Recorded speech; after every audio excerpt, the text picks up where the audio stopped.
இந்த video click பண்ணி பார்த்துட்டு இருக்கிற உங்களுடைய வாழ்க்கை ரொம்ப ரொம்ப ஹாப்பியாக இருக்கணும்னு ப்ரே பண்ணிக்கிறேன்.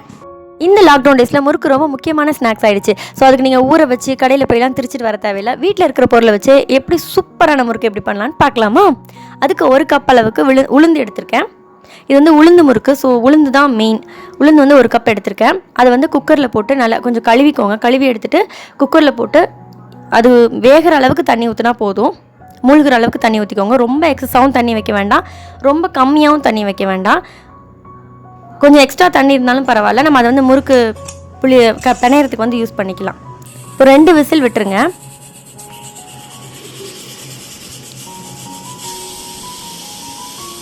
இப்போ வெந்துருச்சு ஓரளவு. எனக்கு அந்தளவுக்கு தண்ணி கொஞ்சம் தான் இருக்குது.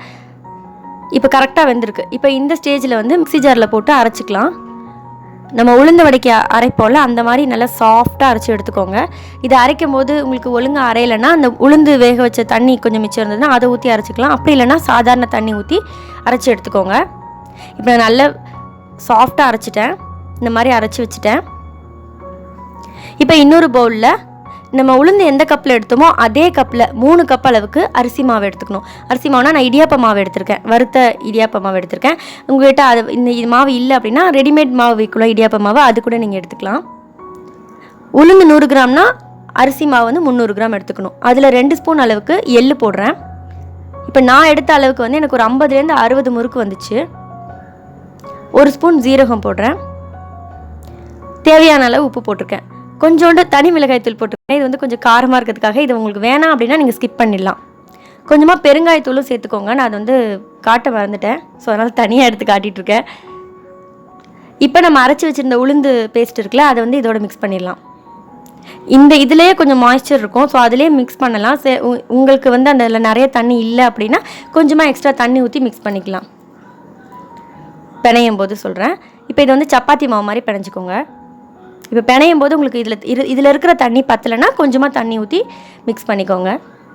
இல்லை உளுந்து வேக வச்ச தண்ணி எக்ஸஸாக இருந்துச்சு அப்படின்னா அதை கூட ஊற்றி பிணைஞ்சிக்கலாம். எனக்கு இல்லை, அதனால் நான் தண்ணி ஊற்றி பிணைகிறேன். அதோட 2 ஸ்பூன் நெய் ஊற்றிக்கோங்க. அப்போ தான் நல்லா சாஃப்டாக வரும். அப்படி நெய் இல்லைன்னா பட்டர் ஊற்றிக்கலாம். இப்போ இந்த மாதிரி சப்பாத்தி மாவு மாதிரி பிணைஞ்சிக்கோங்க. ஆனால் டோ வந்து சாஃப்டாக இருக்கணும். அப்போ தான் நம்மளுக்கு புளிய முடியும், இல்லைன்னா ரொம்ப கஷ்டமாக இருக்கும். இந்த அளவுக்கு சாஃப்டாக இருக்கணும். இப்போ முறுக்கு அச்சில் வந்து நான் உள்ளே வைக்கிறேன். இதில் போட்டிருக்கிறது வந்து குட்டி குட்டியாக ஓட்டை இருக்குல்ல, அந்த அச்சு போட்டிருக்கேன். பட் அதில் புளிஞ்சது வந்து உங்களுக்கு நான் அந்த கிளிப்பிங் வந்து மிஸ் ஆகிடுச்சு. ஸோ அதனால் வேறு ஒரு அச்சு போட்டு 2 அச்சில் நான் செஞ்சேன். அந்த அச்சில் தான் நான் உங்களுக்கு புளிஞ்சதை காட்டுவேன். இந்த அச்சில் வந்து சும்மா போட்டது மட்டும் தான் காட்டுறேன்.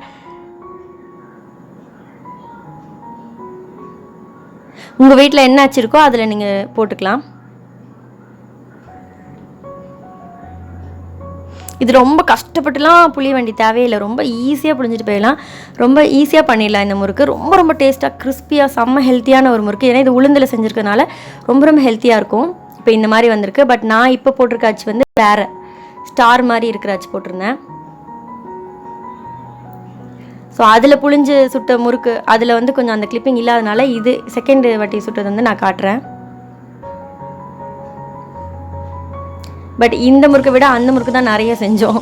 நல்ல டேஸ்ட்டாக இருந்துச்சு, செம்ம கிறிஸ்பியாக இருந்துச்சு. பசங்களுக்குலாம் ரொம்ப பிடிக்கும், பெரியவங்களுக்கும் ரொம்ப பிடிக்கும். இது நீங்கள் கண்டிப்பாக ட்ரை பண்ணி பாருங்கள். நல்லா நின்று வேக விடுங்க. உள்ளே நல்லா வேகட்டும். வெந்ததுக்கப்புறம் எடுத்துடலாம்.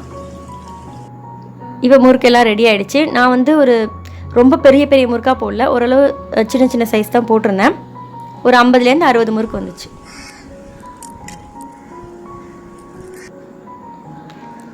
சூப்பரான கிறிஸ்பியான முறுக்கு ரெடி. நீங்களும் ட்ரை பண்ணி பாருங்கள்.